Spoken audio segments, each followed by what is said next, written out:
राम सिया राम जय जय राम। राम सिया राम जय जय राम। जय श्री राम दोस्तों, आपका मेरे YouTube चैनल ज्ञान की गंगा में स्वागत है। रामायण के पिछले अध्याय में हमने जाना था कि मिथिला के महाराज जनक के मंत्री महाराज दशरथ के दरबार में पहुंचते हैं और उन्हें राम द्वारा धनुष के प्रत्यंचा चढ़ाने और उसके 2 टुकड़े करने के अद्वितीय पराक्रम से सीता को प्राप्त कर लेने की बात बताते हैं। इसके पश्चात महाराज दशरथ बारात लेकर जाने की तैयारी करते हैं। इसके पश्चात मिथिला में सबके एकत्रित होने के पश्चात मिथिला नरेश राजा दशरथ से कहते हैं कि मैं अपनी बड़ी पुत्री सीता का विवाह रामचंद्र के साथ व छोटी पुत्री उर्मिला का विवाह लक्ष्मण कुमार के साथ करना चाहता हूँ। इसी के साथ विश्वामित्र जी कहते हैं, राजा जनक के छोटे भाई कुशध्वज की भी 2 पुत्रियां हैं और उन दोनों पुत्रियों का विवाह राजा दशरथ के अन्य 2 पुत्र भरत और शत्रुघ्न के साथ करने का प्रस्ताव रखते हैं। तभी श्रुतकीर्ति और मांडवी के साथ भरत और शत्रुघ्न का विवाह भी तय होता है और इसी तरह सभी का विवाह संपन्न होता है। इसके आगे की कथा हम आज के अध्याय में श्रवण करेंगे। परशुराम जी का आगमन। राजा दशरथ ने राजकुमारों, उनकी पत्नियों, ऋषि, महर्षियों, मंत्रियों एवं परिजनों के साथ अयोध्या के लिए प्रस्थान किया। प्रस्थान करते ही सभी ओर भयंकर शब्द करने वाले पक्षियों की आवाजें सुनाई देने लगी। पृथ्वी पर विचरण करने वाले वन्य पशु उनकी बाईं ओर से दौड़ने लगे। इस पर दशरथ ने वशिष्ठ जी से कहा, गुरुदेव, यह कैसी माया है जहाँ पक्षियों का भयंकर स्वर अपशकुन का सूचक है, वहीं मृगों का बाईं ओर होकर जाना शुभ शकुन की सूचना देता है। दोनों प्रकार के शकुन एक साथ क्यों हो रहे हैं? महाराज दशरथ के इस प्रश्न के उत्तर में वशिष्ठ जी बोले, पक्षियों के भयंकर ध्वनि से ज्ञात होता है कि कोई भय उत्पन्न करने वाली घटना घटने वाली है और मृग आदि पशुओं के इस प्रकार जाने से पता चलता है कि वह भयानक घटना सरलता से शांत हो जाएगी। इसलिए आप किसी प्रकार की चिंता न करें। यह वार्तालाप अभी चल ही रहा था कि बड़े जोरों की आंधी आई। परिणाम स्वरूप वृक्ष पृथ्वी पर गिरने लगे। तभी राजा दशरथ को भृगुकुल के ऋषि परशुराम दृष्टिगत हुए। उनकी वेशभूषा बड़ी भयंकर थी। बड़ी बड़ी जटाएं उनके तेजस्वी मुख पर बिखरी हुई थी। नेत्रों में क्रोध की लालिमा थी। कंधे पर कठोर फरसा और हाथों में धनुष बाण थे। ऋषियों ने आगे बढ़कर उनका स्वागत किया और इस स्वागत को स्वीकार करने के उपरांत वे श्री रामचंद्र से बोले, दशरथ नंदन राम, हमें ज्ञात हुआ है कि तुम बड़े पराक्रमी हो और तुमने शिवजी के धनुष को भंग कर दिया है और इस प्रकार तुमने अपूर्व ख्याति प्राप्त की है। मैं तुम्हारे लिए एक और अच्छा धनुष लाया हूँ। यह धनुष साधारण नहीं है बल्कि जमदग्नि कुमार परशुराम का है।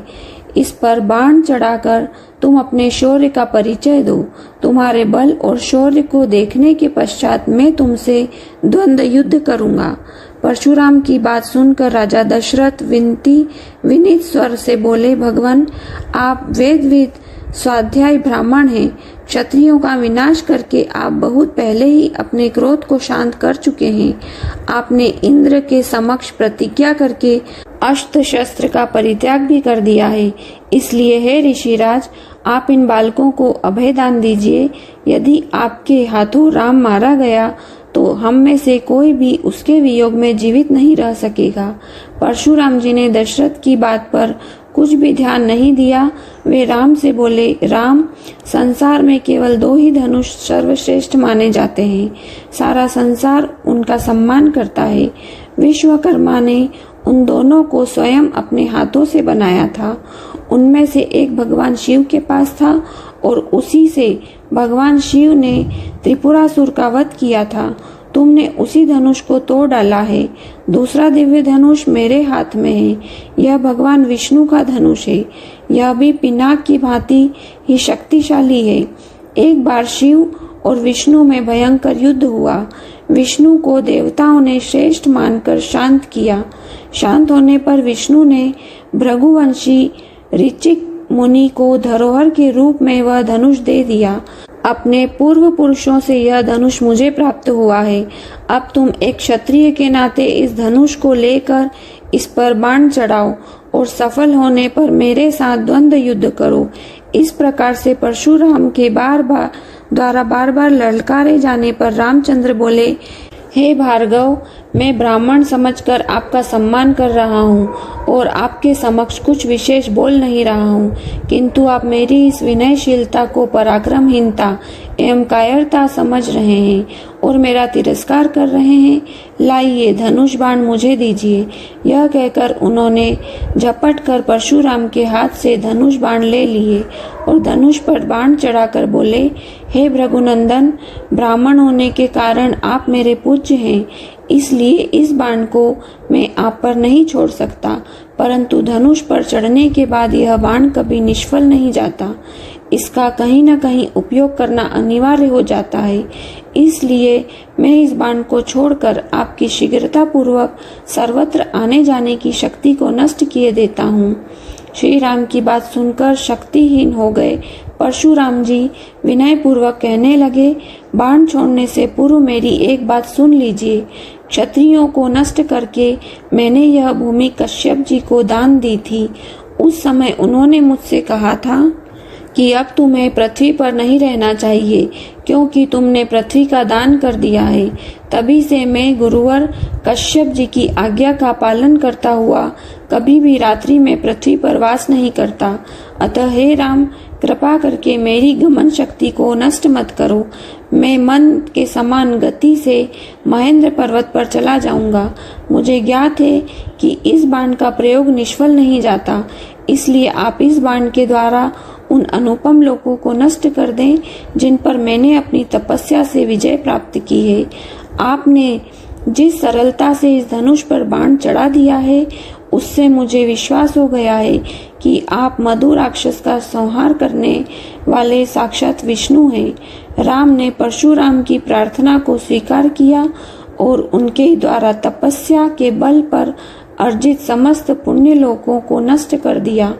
इसके पश्चात परशुराम जी की तपस्या करने के लिए महेंद्र पर्वत पर चले गए और वहां उपस्थित सभी ऋषि मुनियों सहित राजा दशरथ ने रामचंद्र की भूरी भूरी प्रशंसा की।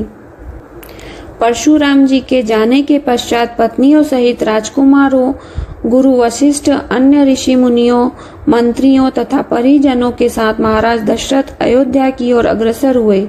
मंत्रियों ने शीघ्र ही 2 शीघ्रगामी दूतों को सभी के वापस आने की सूचना देने के लिए अयोध्या भेज दिया। दूतों के अयोध्या पहुंचने तथा सूचना देने पर नगर के सभी चौराहों, अट्टालिकाओं, मंदिरों एवं महत्वपूर्ण मार्गों को नाना भांति के रंग बिरंगी ध्वजा पताकाओं से सजाया गया।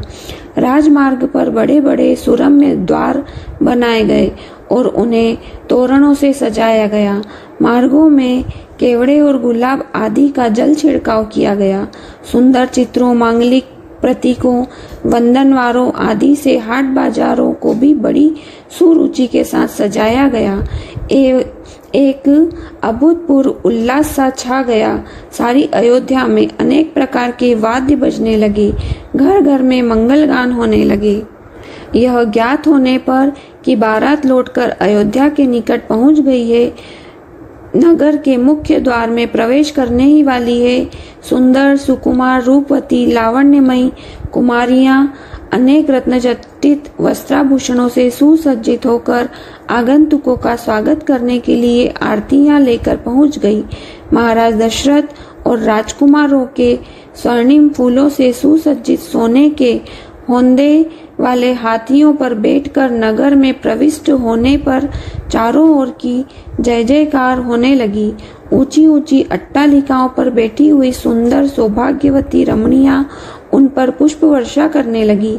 अयोध्या की नववधुओं सीता, उर्मिला, मांडवी और श्रुतकीर्ति को देखने के लिए अट्टालिकाओं की खिड़कियों और छज्जे दर्शनोत्सुक युवतियों, राजकुमारियों, कुमारियों से ही नहीं वरन प्रौढ़ाओं और वृद्धाओं से भी खचाखच भर गए।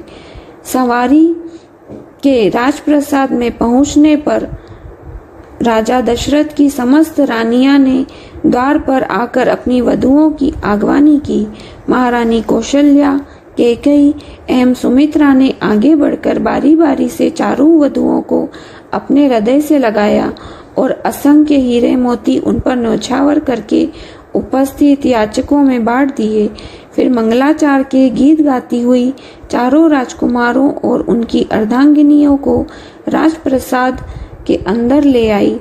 इस अपूर्व आनंद के अवसर पर महाराज दशरथ ने दानादि के लिए कोष के द्वार खोल दिए और मुक्त हस्त से नगरवासी ब्राह्मणों को भूमि, स्वर्ण, रजत, हीरे मोती, रत्न, गोएं, वस्त्रादि दान में दिए गए। राजकुमारों को राजप्रासाद में रहते कुछ दिन आनंद पूर्वक व्यतीत हो जाने पर महाराज दशरथ ने भरत को बुलाकर कहा, वत्स, तुम्हारे मामा युधाजीत को आए हुए पर्याप्त समय हो गया है। तुम्हारे नाना नानी तुम्हें देखने के लिए व्याकुल हो रहे हैं, अतः तुम कुछ दिनों के लिए अपने ननिहाल चले जाओ।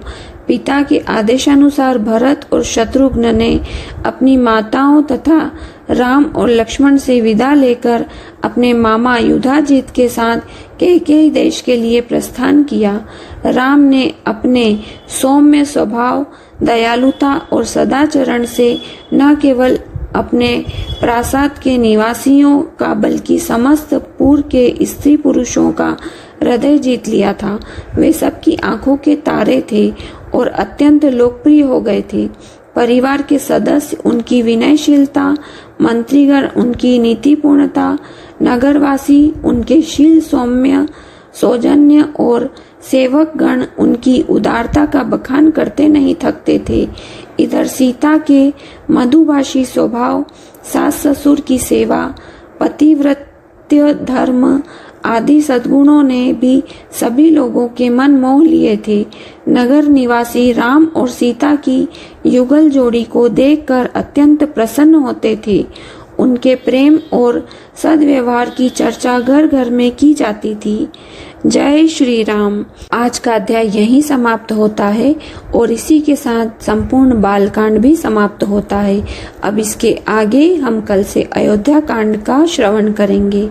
उम्मीद है आपको मेरी ये वीडियो पसंद आई होगी और अगर मेरी ये वीडियो पसंद आई है तो उसे लाइक जरूर कीजिएगा और कमेंट बॉक्स में जय श्री राम जरूर लिखिएगा। और अगर आप इस चैनल पर नए हैं तो चैनल को सब्सक्राइब कर लें और बेल आइकन दबा लें, जिससे आपको हमारी सभी नोटिफिकेशन मिलती रहेगी। हमारे इस चैनल पर श्रीमद् भागवत कथा भी दिखाई जा रही है, आप उसका लाभ भी अवश्य उठावें।